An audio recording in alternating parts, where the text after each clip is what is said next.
Caution.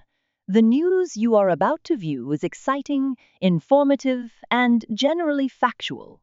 Our upcoming narratives tackle real-world events, politics, culture, and social affairs, served with a generous side of satire. Expect sharp wit and exaggerated irony that are ridiculously and undeniably accurate.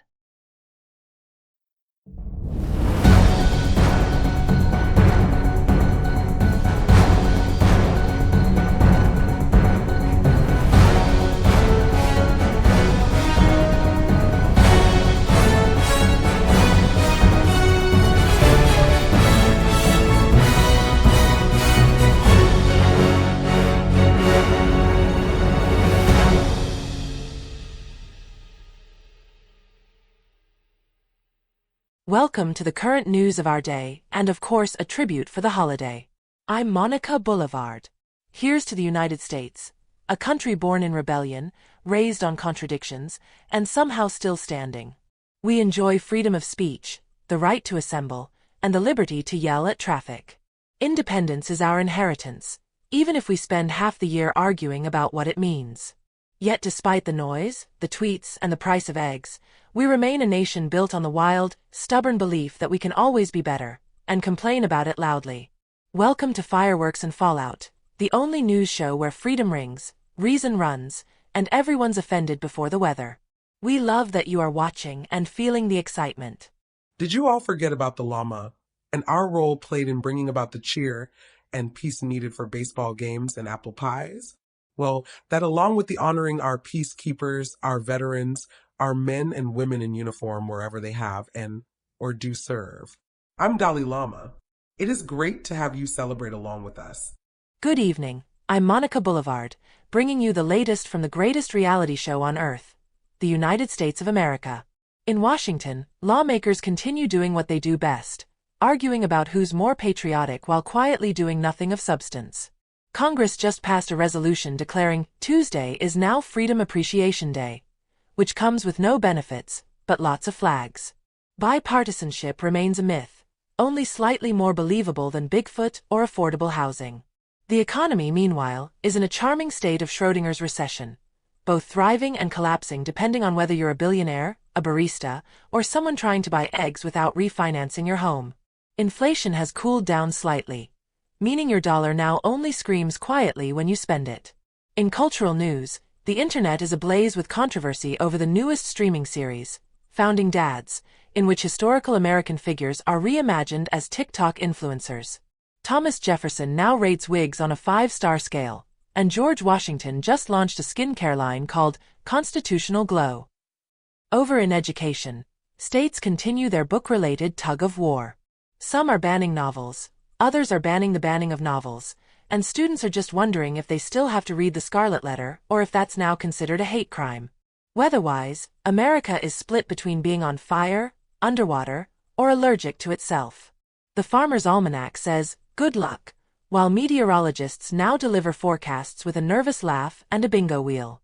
And finally, in an inspiring moment of unity, Americans everywhere continue to agree that politics are exhausting, social media is a mistake, and yes, we all kind of miss the times when the weirdest news involved raccoons in vending machines.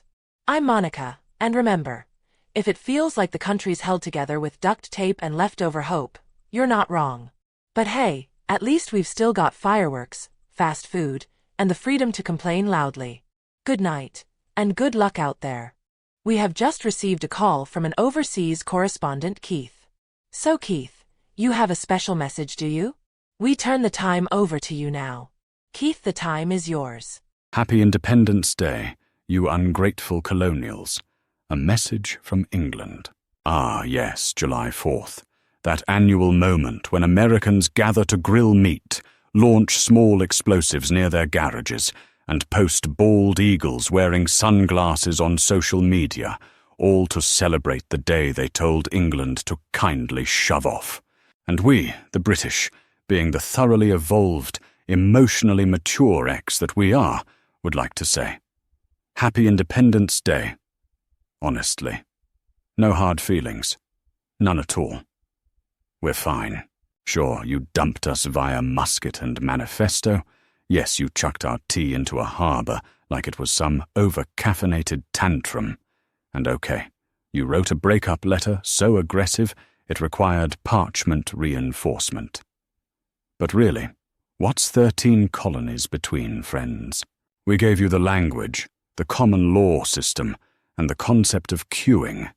You gave us Nickelback and reality television.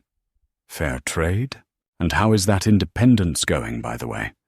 We hear you're still sorting out healthcare, school lunches, and the definition of freedom. We admire your spirit, though. Nothing says liberty quite like arguing with strangers on Facebook over fireworks regulations. We must admit, we do admire your flair for celebration. Over here, when we want to mark a historic occasion, we politely gather for cucumber sandwiches and a speech from a royal. You, on the other hand, fire Roman candles from lawn chairs and blast country music loud enough for Canada to file a complaint. We particularly enjoy how you call it Independence Day, as if you were the only ones. Never mind Canada, India, Australia. Oh wait, you've declared yourself the center of everything again. How quaintly consistent. But truly, we're happy for you, really. You've done well. You've built a global empire of your own through fast food, Marvel movies, and questionable foreign policy. It's adorable, really, like watching your rebellious teenager grow up to become a slightly unstable landlord with nukes. So go on, America light those fireworks, wave those oversized flags, and chant USA like it's a protective spell against introspection. Celebrate your freedom, your independence, and your ongoing quest to redefine the metric system out of sheer spite. Just know that over here in England, we'll be raising a teacup in your honor. Not bitter? Just brewed that way. Cheers, old sport. Happy Independence Day from your former monarch, your original supplier of red coats, and your eternal proofreader. May your liberty last longer than your attention span. Cordially, your friend, and careful not to say more ally. Keith, good day. Do you ever think about the change of patriotism in America for the future?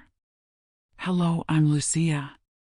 2035, the evolution of American patriotism, stars, stripes, and streaming rights. By 2035, American patriotism will look a little different, and not just because flags will now come in NFT form and national anthems will be sponsored by soda brands. The classic vision of patriotism, barbecues, bald eagles, and fireworks that may or may not set the neighborhood HOA on fire will still exist, but it will be competing with new interpretations, TikTok tributes to the Constitution, viral debates over whether Betsy Ross was a real influencer, and AI-generated George Washington giving motivational speeches on Instagram.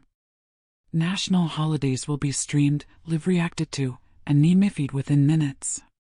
July 4th will become red, white and trending day, with influencer-led grill-offs and drone-powered flag shows choreographed to remixes of the Star-Spangled Banner. Meanwhile, traditional symbols of American pride, military service, civic duty, apple pie, will coexist awkwardly with a younger generation more focused on environmental justice, privacy rights, and whether we can elect a sentient Labrador as president. Expect the definition of patriot to splinter. Some will wave flags at NASCAR, others at climate marches, and still others while arguing on Reddit.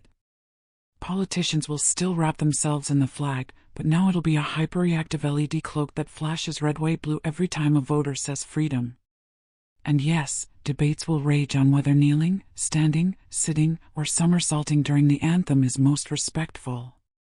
But one thing won't change: Americans will still fiercely love their country, just differently. Less about blind allegiance, more about asking tough questions. Less my country, right or wrong, and more my country, can we talk? Because patriotism in 2035 won't just be about fireworks and slogans. It'll be about redefining the country through every hashtag, vote, protest, and awkward Thanksgiving argument. And maybe, just maybe, that's a deeper kind of pride. In the spirit of what is best for our country, have you ever thought about the possibility of nuclear attack? My movie review is Nuked. I mean, that's the name of the movie. Nuked, a film that blows up, and not in a good way.